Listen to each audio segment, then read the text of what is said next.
Kakabagot naman. Ay, pre! May challenge ako sa'yo. Ano na naman yun? Ay, wag na nga pala.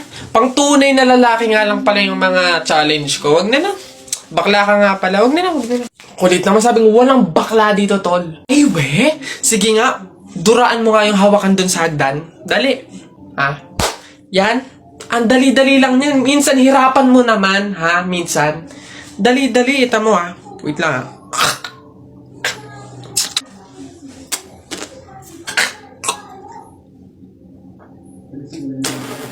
Ayun. Sabi na. Yak. Gagi, ano to? Alaway! Kanini ba? Nice one down. Tingnan natin yung iba. Ay! Gagi, si Sir nahawakan. Shucks, Gagi. Takaw! Patay ka na naman.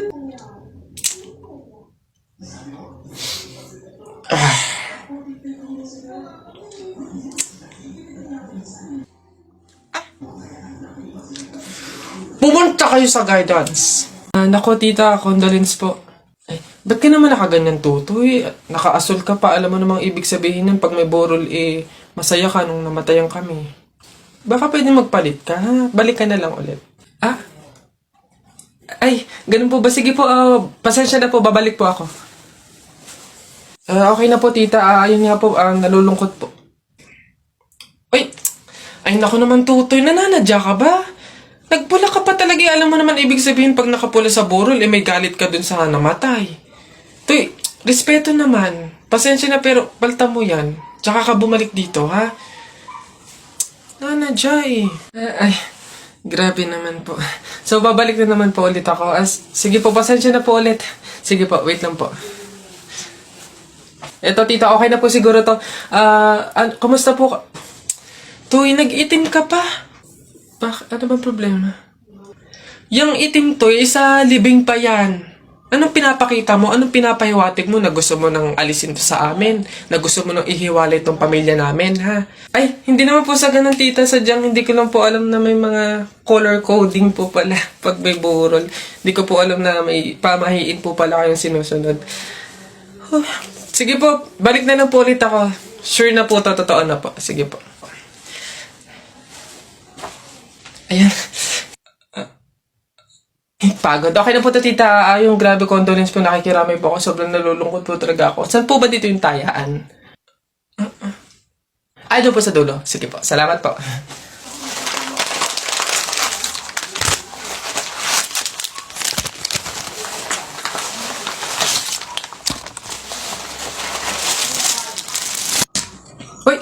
Hoy, anak, ano yung ginagawa mo? Bakit ka naman nag-uwi ng pagkain na galing sa burol ni tatay nyo? Dami naman nating pagkain dito, Nakakahiya ka. Tsaka alam mo, masama yan, ha? Ang pamahiin ng mga matatanda dyan kapag nag-uwi ka ng pagkain na galing sa burol, nakotsak may mga kapitbahay tayong mamamatay din. Yun nga, mama, Kaya nga, ginawa ko yun. Kaya kumuha ko ng mga pagkain doon sa burol at dinala dito sa bahay natin para mamatay na yung mga kapitbahay natin. Lalo na yan si Aling Marites. Alam mo ba, ma? Sabi, narinig ko, hindi ka na daw virgin. Anong sabi? Hindi na ako virgin? Kumuha ka ng karton tsaka ng sako. Pumunta tayo sa burol ni Kate nyo. Kunin mo lahat ng pagkain doon. Anak! Joshua! Oh, Nay. Magsilab ka nga doon sa harapan. Ha? Bakit naman? Di ba't kakalibing lang ng lolo mo? Pamahiin yon. Kailangan magsiga para makapunta agad sa langit yung lolo mo. Ganun ba? Sige. Mga pamahiin na yan. Wala naman akong Nay! Wala akong masigang kahit anong basura dito. Ano ba yan? Bilisan mo, Joshua. Napakasimpleng bagay, hindi mo magawa, ha? Kahit ano, sigaan mo. Bilisan mo. Kahit ano. Kahit ano, Bilis. Ba't natakbo? Nako, Aling Lourdes! Yung anak niyo po, sinunog yung bayan. Diyos ko po. Ala! Tinamaan kang magaling na bata ka. Ba't sila nagtatakbo ba? Oo, naman ngayon. Pamahiin, di ba? Pamahiin, di ba? Kailangan sundin yun. Oo, naman nga to. Hoy, nak! Gumising ka. Ma, bakit? May dadaan na karon ng patay mamaya. Pamahiin na dapat daw walang tulog, dapat gising kapag may dadaan na karon ng patay. Kasi baka daw isama ka nung namatay. Sige ka. Makakauwi ko lang. Antok na ako. Nag-duty ako kagabi. Papaniwala sa mga pamahiin na yan. Ang kulit ng batang to. Bahala ka. Pag yung patay pinuntahan ka dito at sinundo ka, sinasabi ko sa'yo, bahala ka sa buhay mo. Bahala siya sa buhay niyo. Wala akong paki sa mga pamahiin na yan. Papaniwala sa mga ganyan.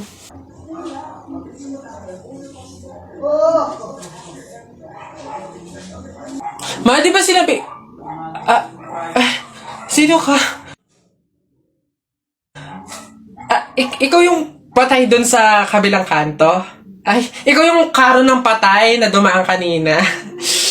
Gising ako nun. Oo, nung dumaan ka kanina. Joke lang yung kanina kung narinig mo. Joke lang yun. Gising ako nun.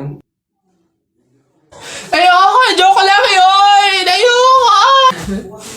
Ayoko! Gusto ka mabuhay, wag. Pre, patay ako. Oh, bakit? Bagsak ako sa lahat ng exam. As in, lahat ng subject ka, bagsak ako. Paano nangyari yun? Ginawa mo ba yung sinabi kong pamahiin sa'yo na kapag may exam, maglagay ka ng libro sa ilalim ng unan bago matulog? Yun nga ginawa ko naman yung sinabi mong pamahiin Kaso, ewan ko ba't hindi gumana? O, yun naman pala Nakalimutan mo pa rin yung review mo? Ha?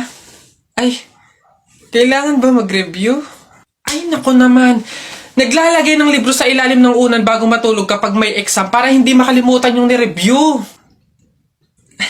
Kaya pala hindi gumana. Akala ko maglalagay ng libro sa ilalim ng unan bago matulog para para magkasagot yung exam.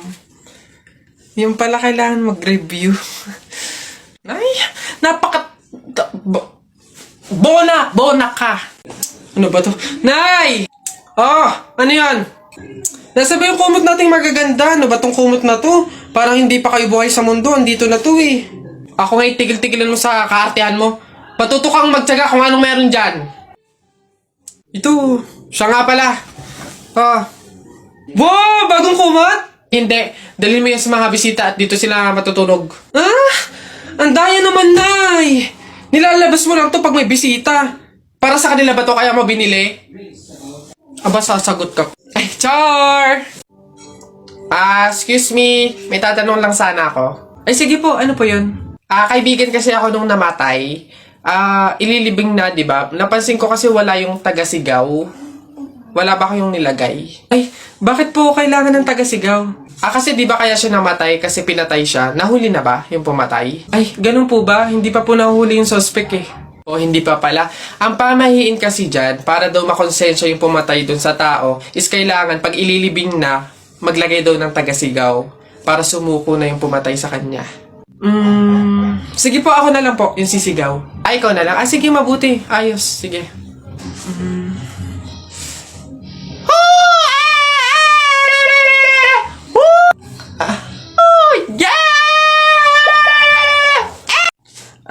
Iha, ikaw ba yung asawa nung namatay? Ay, opo, ako po. Bakit po? Gusto ko lang sabihin na mamaya sa libing bawal kang kasunod sa prosesyon ng patay. Ay, bakit po? Pasensya na Iha kasi di ba pamahiin na kapag daw kasunod sa prosesyon ng patay yung asawa, maaari daw na siya yung sumunod na mamatay. Maigi na yung nag-iingat. Ay, opo nga, mas mabuting sundin na lang po, no, kaysa may mangyari pang masama. Sige po, gagawin ko po. Oo, kaya siguro dumaan ka na lang sa ibang lugar para makapunta dun sa sementeryo. Wait lang po. Hello, ate! Oh, hello, bakit? Ano ba, nasan ka na? Ililibing na tong asawa mo, Ay, pasensya na ka mo kasi may sinunod pa akong pamahiin na dapat dumaan muna ako sa ibang lugar para makapunta sa sementeryo. Hintayin ka mo ako dyan mga 4 hours. Guys, mag-comment nga kayo ng mga alam nyong pamahiin tapos babasahin ko isa-isa. Gagawin kong content. Dali, wala na akong maisip na pamahiin. Naubos ko na ata lahat. Dali na, huwag kayong madamot. I-share nyo yan. Lagi nyo sinasabi na pangit ako? Akala nyo ba hindi ko kayang patunayan na mali kayo, ha? Watch and learn. Hello po. Uy, Pogi! Ano hanap? Bangus, tilapia. Mura na to. Uy, grabe. Uy, Pogi! Bagong! Kakagaling lang ng Cebu. Bago lang to. Dali na. Uy, timbangin mo na yan. Biling ko na yan lahat. Oh, sige na, makakauwi ka na. Biling ko na yan. Oh, Pogi! Prutas, bili na. Bagong pitas to. Dali na. Pogi-pogi to talaga. Yan din. Pakiyawin ko na lahat yan. Panda! Sige na. Ngayon yung sabihin pangit ako, ha? Nak? Oh, Nay, bakit? Mamaya, ilabas mo yung mga sopas at dadalaw do dito sa burol ng lolo mo si Ate Telay mo. Ha? Si Ate Telay ma, yung ang anak is si Jacob? Oo, bakit? Naku, Nay, crush na crush ko yung dati pa. Wait lang, mag-ayos lang ako. Hoy, teka. Ha? Di ba sinabi ko na sa'yo, may pamahiin.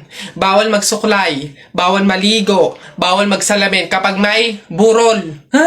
Nay, ano ba yung pamahiin na yun? Hindi pwede. Nakakaya naman pag nakita ni Jacob na ganito itsura ko. Ikaw tumigil-tigil dyan sa kakirahan mo. Sumunod ka. Nice. Hey, Mare, naku, condolence. Hey, Mare, buti, nakadalaw ka dito. Ito nga pala anak ko si Jacob. Hello po, tita. May condolences po. Ay, nako, sige. Pasok kayo. Kumain kayo dun. May sopas dun. Ang hirap naman pag walang salamin. Ano itsura na ito?